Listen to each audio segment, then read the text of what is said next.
ആലിയുടെയും മനുവിൻ്റെയും നല്ല അടിപൊളി റൊമാൻറ്റിക് എപ്പിസോഡിൻ്റെ റിവ്യൂയിലേക്ക് എല്ലാവർക്കും സ്വാഗതം. ഈ പ്രശ്നങ്ങൾക്കൊക്കെ ശേഷമാണ് കേട്ടോ ഈ ഹോസ്പിറ്റലും അതുപോലെ അവളെ ആ ഒരു റാപ്പ് ചെയ്യാൻ ശ്രമിച്ച കാര്യവും മനു അറിഞ്ഞതും അങ്ങനെയുള്ള അടിയും പിടിയും കേസൊക്കെ അതിന് ശേഷമാണ് ഈ ഒരു അടിപൊളി റൊമാൻറ്റിക് ആയിട്ടുള്ള ഈ സീൻ വരുന്നത്. അങ്ങനെ ഇരിക്കുകയാണ് രേവതിക്കുട്ടിക്ക് അലീനയോട് സംസാരിക്കാനൊന്നും കഴിയുന്നില്ല. ഏത് സമയം വിളിച്ചാലും ഫോൺ സ്വിച്ച് ഓഫ് ആണ്. ചേച്ചിയുടെ കയ്യിൽ നിന്ന് ആ ഫോണിന് എന്താ പറ്റിയതെന്നൊക്കെ ആലോചിച്ച് ഗ്രേസ് അമ്മയോട് കാര്യം പറയുന്നുണ്ട്. അയ്യോ, നിനക്ക് അവരുടെ വീടറിയോ? അങ്ങനെ ആയിരുന്നെങ്കിൽ എവിടെ വരെ ഒന്ന് പോയി നോക്കാമായിരുന്നു.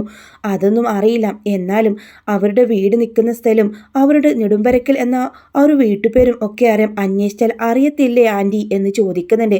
ഒരു ദിവസം നമുക്ക് അവിടേക്ക് പോവാം, നീ അങ്ങനെ ടെൻഷൻ ആവേണ്ട. മാമച്ചനോട് ചോദിച്ച് ഇന്നോ നാളെയോ അവിടേക്ക് പോവാടി, നീ ടെൻഷൻ ആവേണ്ട എന്ന് പറയാണ്. അല്ല, ആ മനു ശങ്കറിൻ്റെ നമ്പർ നിൻ്റെ കയ്യിലുണ്ടോ? എനിക്കെവിടെന്നാ, ഞാനന്ന് നമ്പറൊന്നും എടുത്തില്ല. ചേച്ചിയുടെ ആളല്ലേ, അപ്പോൾ ഞാനെന്തിനാ ആ നമ്പർ കൊണ്ട് നടക്കുന്നത്? എന്ത്, ചേച്ചിയുടെ ആളോ? അല്ല, ചേച്ചിയുടെ കെയർ ടേക്കർ അല്ലേ, അയാളുടെ നമ്പർ എനിക്ക് ആവശ്യമില്ലല്ലോ എന്നാ ഞാൻ ഉദ്ദേശിച്ചെന്ന് രേവതിക്കുട്ടി പറയുന്നുണ്ട്. അങ്ങനെ രേവതിക്കുട്ടിയാണ് ഗ്രേസാമ്മയും എല്ലാവരും പുറത്ത് പോകുന്ന സമയത്ത് അവിടെ വെച്ച് തന്നെ അവിടെ മനുവിനെ കണ്ടുമുട്ടാൻ കേട്ടോ. അവർ ഒരു ആൾത്തിരക്കുള്ള ഒരു ഷോപ്പിൽ കയറുന്ന സമയത്താണ് മനു അവിടെ കാണുന്നത്. അയ്യോ, മനുചേട്ടനല്ലേ, എന്താ ഇവിടെ? ഞാനിവിടെയല്ലേ ജോലി ചെയ്യുന്നത്. അപ്പോൾ ഫ്രണ്ട്സിൻ്റെ കൂടെ അവൻക്കെന്തോ ഡ്രസ്സ് എടുക്കാനോ മറ്റോ വന്നതാണെന്ന് പറയുന്നുണ്ട്. ചേച്ചിയുടെ കാര്യം ഞാൻ എന്നോർക്കും. ചേച്ചി വിളിച്ചിട്ട് കിട്ടുന്നില്ല മനുചേട്ടാ. ചേച്ചി ഇത് എവിടെ പോയതാ? ചേച്ചിക്ക് സുഖമാണോ എന്ന് ചോദിക്കുമ്പോൾ അയ്യോ, ആലിനയുടെ ഫോണ് നഷ്ടപ്പെട്ടിട്ടുണ്ട്. അതിനെന്തോ പുരാതന കാലത്തുള്ള ഫോണല്ലേ, അതിനെന്തോ കംപ്ലൈൻറ്റ് വന്നിട്ടുണ്ടെന്ന് മനു പറയാണ്. ആ ഫോണ് എന്തോ രോഹിത്തും ഹരിശങ്കറും കൂടെ ചേർന്ന് അത് ഉപേക്ഷിച്ചെന്ന കാര്യം ഒന്നും ആ സമയം അലീന രേവതിക്കുട്ടിയുടെ അടുത്ത് പറയുന്നില്ല കേട്ടോ. അയ്യോ, ഇപ്പോൾ ചേച്ചിയോട് സംസാരിക്കണമെങ്കിൽ എന്താ ചെയ്യാം? മുത്തശ്ശിയുടെ നമ്പർ ഉണ്ട്, അത് തന്നാൽ മതിയോ എന്ന് ചോദിച്ച് രേവതിക്കുട്ടിക്ക് മുത്തശ്ശിയുടെ നമ്പർ കൊടുക്കുന്നുണ്ട്. ഞാൻ ആകെ ടെൻഷനായിരുന്നു, ചേച്ചി വിളിച്ചിട്ട് കിട്ടാനിട്ട്. ഇനിയിപ്പോൾ ഈ നമ്പറിൽ വിളിച്ചാലേ എൻ്റെ ചേച്ചിയോട് സംസാരിക്കാലോ അല്ലേ? അതെ രേവതിക്കുട്ടി എന്ന് പറഞ്ഞ് അവൻ അവിടെ നിന്ന് പിരിയുന്നുണ്ട് കേട്ടോ. അങ്ങനെ മനു ഒരു കൂട്ടുകാരൻ്റെ കൂടെ പോയതാ. അവന് പ്രണയിക്കുന്ന പെൺകുട്ടിയെ ഇംപ്രസ് ചെയ്യിക്കാനായിട്ട് കുറച്ച് സാധനങ്ങളെല്ലാം വാങ്ങായിരിക്കും. മനുവിനെ കണ്ടതും ആ കൂട്ടുകാരൻ പറയും, അല്ലടാ, നീ ആരെയും പ്രണയിക്കുന്നില്ലേ? എനിക്ക് എന്താ ഇതുപോലെ സാധനങ്ങളൊന്നും വാങ്ങിക്കേണ്ട ആവശ്യമില്ലേ? അല്ല, നിന്റെ പുറകെ ഒരു പെൺകുട്ടി ചുറ്റിപ്പറ്റി നടക്കുന്നത് ഞാൻ കാണുന്നുണ്ടല്ലോ. ആര്, അനിനെയാണോ? അതെ, അതെൻ്റെ ബെസ്റ്റ് ഫ്രണ്ടാണ്, അല്ലാതെ ഞങ്ങൾക്കിടയിൽ പ്രണയമൊന്നുമില്ല. അത് നീ പറഞ്ഞാൽ മതിയോ? പക്ഷേ അവളെ കണ്ടാലേ എനിക്ക് തോന്നാറുണ്ട് നിന്നോട് എന്തോ ഒരടുപ്പം അവൾക്കുണ്ടെന്ന കാര്യം എനിക്ക് തോന്നി എന്ന് പറയുമ്പോൾ അങ്ങനെയൊന്നും ഇല്ലടാ, വീട്ടുകാരെ ഞങ്ങളെ വിവാഹം കഴിപ്പിക്കാൻ നോക്കുന്നുണ്ട്. പക്ഷേ എനിക്ക് അതിൽ താല്പര്യമില്ല, അവൾക്കും അങ്ങനെ തന്നെയാണ്. അങ്ങനെയൊക്കെ പറഞ്ഞിട്ട് എന്നാൽ നിൻ്റെ കാര്യം പോട്ടെ, ഞാനൊന്നും അവൾക്കൊരു ചെറിയൊരു ഗിഫ്റ്റ് കൊടുക്കാമെന്ന് കരുതി. അത് പിന്നെ നിനക്ക് നടക്കുമല്ലോ.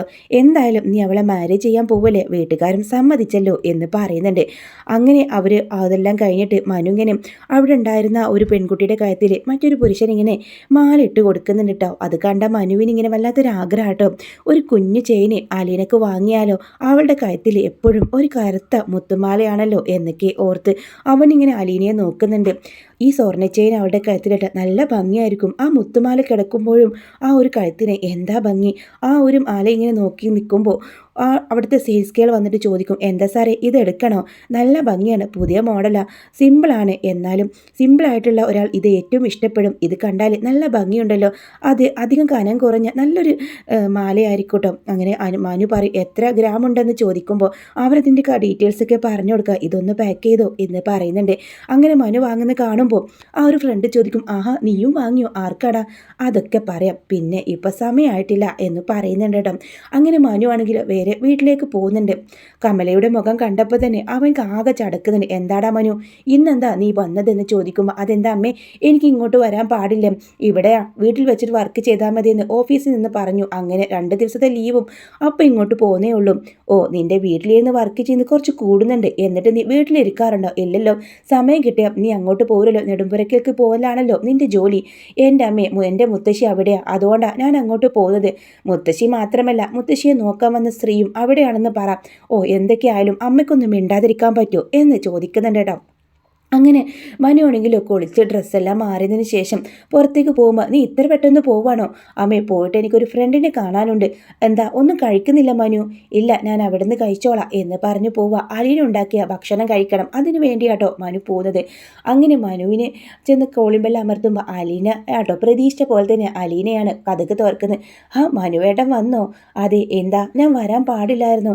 ഏയ് അങ്ങനല്ല, ഞാൻ അത് ഓർത്തേ ഉള്ളൂ മനുവേട്ടനെ കുറിച്ച്. അതെയോ, അപ്പോൾ ഓർത്തപ്പോഴേക്കും ഞാനിതാ മുമ്പിൽ നിന്നില്ലേ എന്ന് ചോദിച്ച് രണ്ടുപേരും തമാശ പറഞ്ഞുകൊണ്ട് റൂമിലേക്ക് പോകുന്നുണ്ട്. അല്ല എൻ്റെ മുത്തശ്ശിക്കുട്ടി എങ്ങനെ ഇരിക്കുന്നു, സുഖാണോ? അതെ, എൻ്റെ നടുവിനൊക്കെ ഇപ്പോൾ നല്ല മാറ്റമുണ്ട്, ഇപ്പോൾ എണീറ്റിരിക്കാം എന്ന ഭാഗത്തിലായിട്ടുണ്ട്. എന്നാലും മുത്തശ്ശി എണീറ്റിരിക്കേണ്ടോ, നന്നായിട്ട് മാറിയിട്ട് എനിക്ക് നടന്നാൽ മതി, അന്നത്തെ പോലെ വീഴാനൊന്നും നിൽക്കേണ്ട എന്ന് അവൻ പറയാണ്. അങ്ങനെ കൊച്ചുമോനും മുത്തശ്ശിയും കൂടെ കുറച്ച് തമാശകളൊക്കെ പറഞ്ഞുകൊണ്ടിരിക്കുമ്പോൾ അലീന വന്ന് ചോദിക്കും, മനുവേട്ടൻ രാവിലാണോ വന്നത്, ബ്രേക്ക്ഫാസ്റ്റ് കഴിച്ചോ എന്ന് ചോദിക്കുമ്പോൾ ഇല്ല, ഇവിടെ എന്താ ഉണ്ടാക്കിയത്? ഞാൻ അവിടെ നിന്ന് നേരെ കുളിച്ചതേ ഇങ്ങോട്ട് പോന്നു എന്ന് പറയാണ്. ഇവിടെ അപ്പവും മുട്ടക്കറിയും എന്ന് പറയുമ്പോൾ ആഹാ നല്ല രുചിയായിരിക്കുമല്ലോ, എന്നാൽ ഒരു പ്ലേറ്റ് അപ്പവും മുട്ടക്കറി എടുത്തോ എന്ന് പറയുന്നുണ്ട്. അങ്ങനെ അലീന കഴിക്കാനായിട്ടെല്ലാം ഹാളിൽ കൊണ്ടുവന്ന് വെക്കുന്നുണ്ട്. കൂടെ നല്ല കടുപ്പത്തിലുള്ള ഒരു ചായയും. അത് കുടിച്ച മനു ആണെങ്കിലോ, ഓ ഇന്നിപ്പോൾ നല്ലൊരു ഉഷാറായല്ലോ, ഈ ചായ കുടിച്ചാൽ എല്ലാ വിശപ്പും മാറും. കളിയാക്കാതെ മനുവേട്ട ഭക്ഷണം കഴിക്കുമെന്ന് പറയുന്നുണ്ട്. അങ്ങനെ മനു ഭക്ഷണമൊക്കെ കഴിച്ച് രുചിയോടെ പറയുന്നുണ്ട്, ഇത്രയും ദിവസമായിട്ട് ഞാൻ സത്യം പറയാലോ ഹോട്ടലിൽ നിന്ന് പോലും ഞാൻ ഇത്രയും രുചിയായിട്ടുള്ള ഭക്ഷണം കഴിച്ചിട്ടില്ല. ഈ ഭക്ഷണം കഴിക്കാനാണ് ഞാൻ അമ്മ എടുത്തു വെച്ച ഭക്ഷണം വേണ്ടെന്ന് പറഞ്ഞ് ഇങ്ങോട്ട് വന്നതെന്ന് അലീനയോട് പറയുമ്പോൾ അവൾ പുഞ്ചിരിക്കാട്ടോ. അല്ല നിന്റെ മേഡം എന്ത് പറയുന്നു? ഇപ്പോഴും ഗൗരവത്തിൽ തന്നെയാ? എന്നോടുള്ള ദേഷ്യം കൂടിയിട്ടേ ഉള്ളൂ, കുറഞ്ഞിട്ട് പോലുമില്ല. അതങ്ങനെ തന്നെയാ. എന്തായാലും മേഡത്തിൻ്റെ ദേഷ്യമൊക്കെ അലീനയുടെ സ്നേഹത്തിന് മുമ്പിൽ ഇല്ലാതാവും, നോക്കിക്കോ ഒരു ദിവസം എന്ന് അവൾ പറയുമ്പോൾ അവളോട് പറയുന്നുണ്ട് മനു. ഇത് കേട്ട് അവൾ പറയും, ആ അങ്ങനെ ഒരു ദിവസം ഉണ്ടാവുമെന്ന് ഞാൻ ഒരിക്കലും പ്രതീക്ഷിക്കുന്നില്ലെന്ന് അവൾ മറുപടി കൊടുക്കാണ്. അങ്ങനെ മനു ഇങ്ങനെ ഭക്ഷണം കഴിച്ചുകൊണ്ടിരിക്കുന്ന സമയത്താട്ടോ അവിടുന്ന് മുകളിൽ നിന്ന് രോഹിത് വരുന്നത്. ആഹാ നീ എന്താ ഇന്ന് ക്ലാസ്സിന് പോയില്ലേ? ഗൗരവത്തിലാണ് മനു ചോദിക്കുന്നത്. പോവാണേട്ടാ.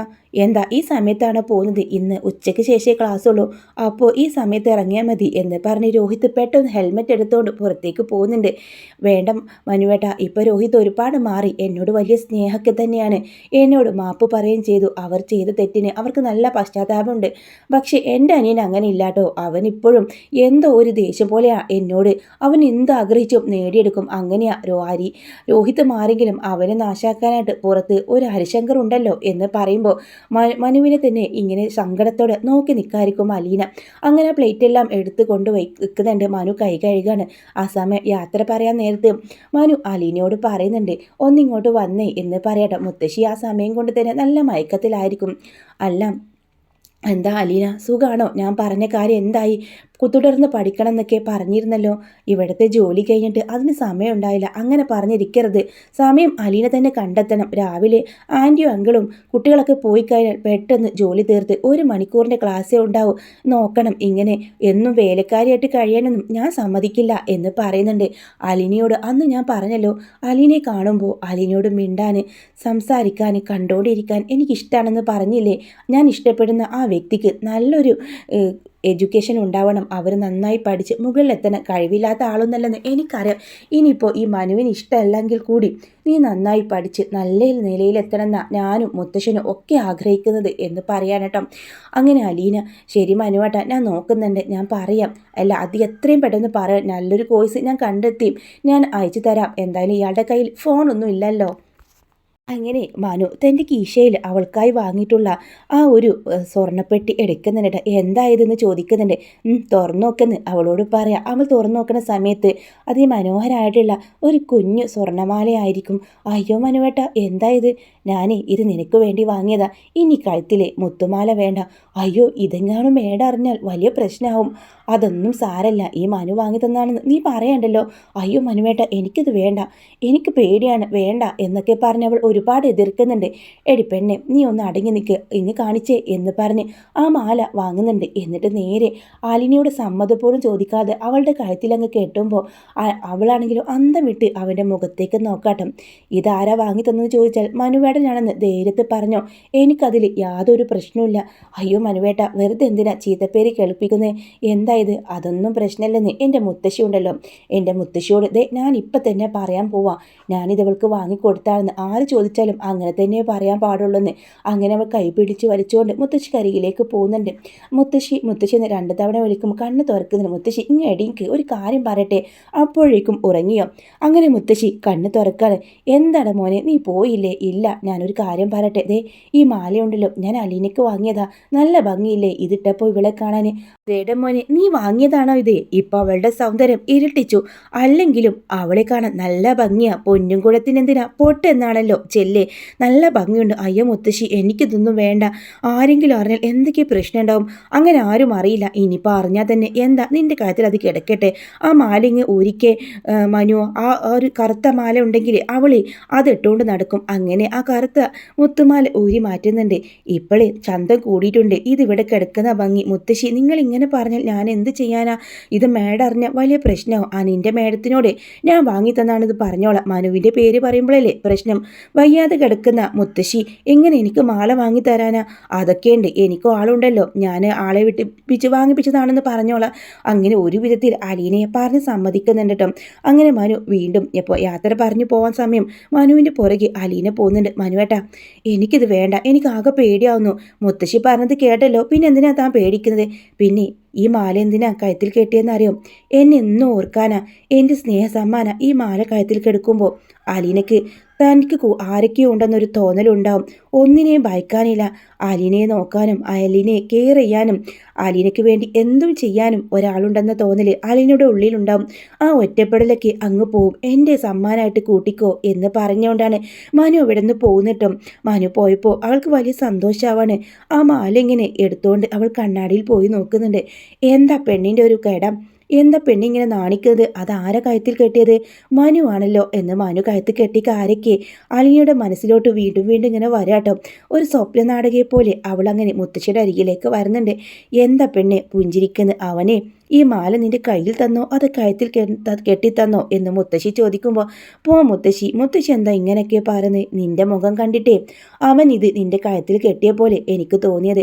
എല്ലാവരും സമ്മതിക്കുകയാണെങ്കിൽ മനുവിൻ്റെ പെണ്ണായിട്ട് നിന്നെ കാണാനാ എനിക്കാഗ്രഹം. അതിനുവേണ്ടിയാ അവൻ നിന്നോട് തുടർന്ന് പഠിക്കാനൊക്കെ പറഞ്ഞത്. നീ എന്നൊരു വീട്ടുവേലക്കാരി ആവരുത്. പഠിച്ച് പാസ്സായി നല്ല നിലയിലെത്തണം. ഈ മുത്തശ്ശിയുടെ അനുഗ്രഹം എന്നും ഉണ്ടാവും എന്ന് മുത്തശ്ശി അലീനയോട് പറയുന്നുണ്ട് കേട്ടോ. മുത്തശ്ശിയെ കണ്ടത് കണ്ണ് നിറഞ്ഞോണ്ട് അലീന ഇങ്ങനെ നെറ്റിയിൽ ചുംബിക്കുക. മോളെ, നീ ആരാണ് സത്യം എനിക്കറിയാം. ആ ഒരു സത്യം ബാലചന്ദ്രനെ അറിഞ്ഞല്ലോ. അത് നമ്മളെ മുത്തശ്ശിയെ അറിയിക്കുന്നുണ്ടോ? എന്നാൽ മുത്തശ്ശി അറിഞ്ഞ കാര്യം അലീനയോട് പറയുന്നുമില്ല കേട്ടോ. അങ്ങനെ മുത്തശ്ശി ആ ഒരു സങ്കടത്തിലാട്ടോ അവളടുത്ത് ആ ഒരു കാര്യം പറയുന്നത്.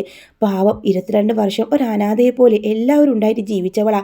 അവൾക്കും ഇത്തിരി സന്തോഷം ഒക്കെ കിട്ടട്ടെ എന്നാട്ടോ മുത്തശ്ശി ആഗ്രഹിക്കുന്നത്. നല്ലൊരു അടിപൊളി എപ്പിസോഡാട്ടോ. അലിയുടെ കഴുത്തിൽ മനു ആ ഒരു മാല കെട്ടുന്ന സമയത്ത് രണ്ടുപേരും പ്രണയാർദ്ധമായി നോക്കുകയും പരസ്പരം കെട്ടിപ്പിടരാൻ ആഗ്രഹിച്ച് നിൽക്കുന്ന 2 കമിതാക്കളെയാണ് കേട്ടോ നമുക്കവിടെ കാണാൻ വേണ്ടി കഴിയാം. ഈ വീഡിയോ നിങ്ങൾക്ക് ഇഷ്ടമാണെങ്കിൽ ലൈക്ക് ചെയ്യാനും ചാനൽ സബ്സ്ക്രൈബ് ചെയ്ത് സപ്പോർട്ട് ചെയ്യാനും മറക്കല്ലേ.